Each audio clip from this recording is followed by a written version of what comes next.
Hey guys, in this video I'll show you how to make CPU run faster in your Windows 11. First thing I want you to do is just open up your settings, and then here from the left hand panel click on Windows Update. If you have any updates, go ahead and restart it. Make sure you do the updates. If there's any updates like this as well, security intelligence updates, go ahead and download and install those.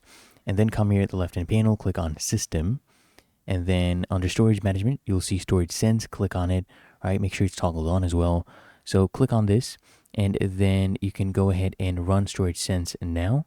Okay, click on that. It will run it. It will clean up any files that are there that needs to be freed, right?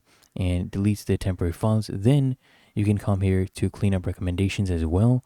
Toggle these on, right? Recycle bin, downloads, system recovery log files. Clean them up. As you can see, it's a substantial amount.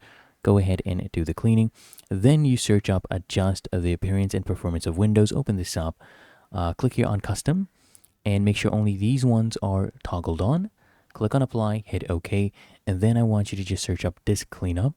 Okay, and then make sure these are toggled on. Downloaded program files, temporary internet files. Click on cleanup system files. Okay, and then hit OK. Make sure you delete the files permanently. Click on delete files, and then you can go to your settings. Okay, come here under apps. You can go to the settings. Basically, we are going to come here to start up.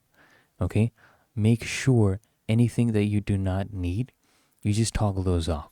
Okay, that messes with the CPU as well, makes things run slower because everything gets started when you are starting your computer up. So toggle those off, and then just go ahead and search up run.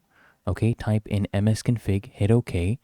And what I want you to do is toggle this one, hide all Microsoft services. Once you toggle this on, it will hide all the Microsoft services.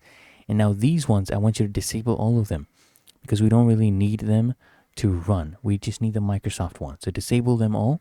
Okay, and then it will ask you to restart. Go ahead and do the restart, and all these should make your CPU run much faster. If you found this helpful, make sure you smash that like button and subscribe to Quick Fix.